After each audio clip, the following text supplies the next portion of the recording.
selamat siang sahabat traveling semuanya. Kita sudah bergerak ini mau menuju ke salah satu tempat wisata, destinasi wisata yang berada di pinggir Danau Tawar di Kota Takengon.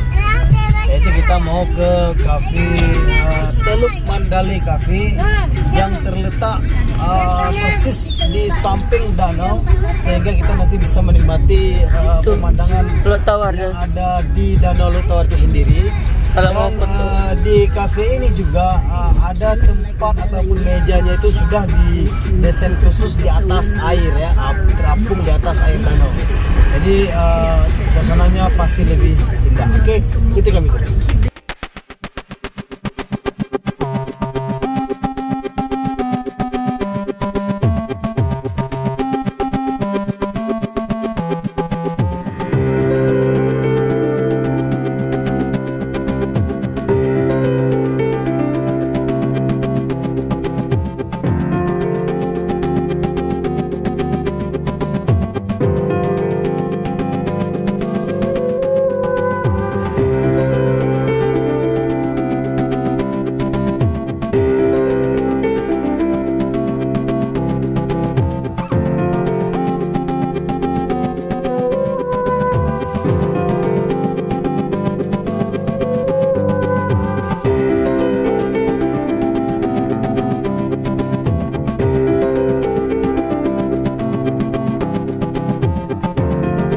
Nah sahabat traveling semuanya, saya sudah berada di depan Teluk Mandali. Namun ternyata Teluk Mandali ini belum buka ya, karena ini masih sekitaran jam 10. Ya, jam 10:13. Jadi Teluk Mandali ini buka sekitar setengah 12 ya, untuk jadwal makan siang sampai malam nantinya. Oke, kita akan cari tempat wisata lainnya.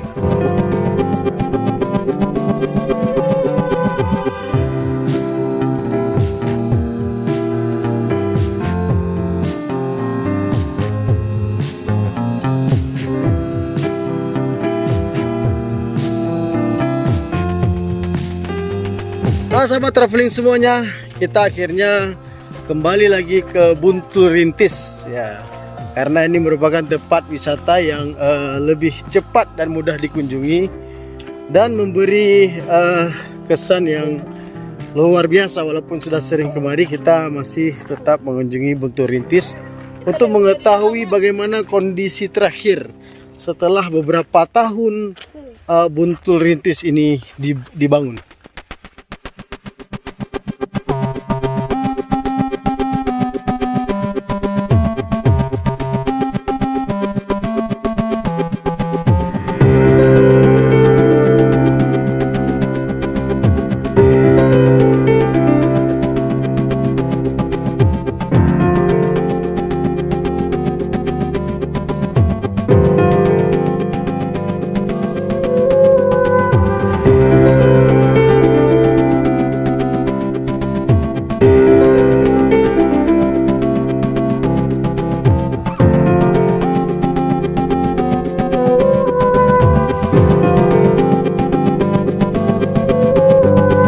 Nah sahabat semuanya, ternyata di Buntul Rintis ini tidak ada perubahan yang berarti ya. Maksudnya properti di sini masih properti dulu, seperti sarang burung yang ada di belakang saya. Kemudian ada beberapa wahana permainan lainnya, tapi spot-spot foto itu masih seperti dulu, bahkan semuanya telah berkurang. Nah namun di sini terlihat ada perubahan menyangkut dengan tiket masuk ya. Tiket masuk dulunya 5.000, sekarang sudah 10.000 rupiah. Nah ini katanya berubah atau dinaikkan sejak pandemi COVID.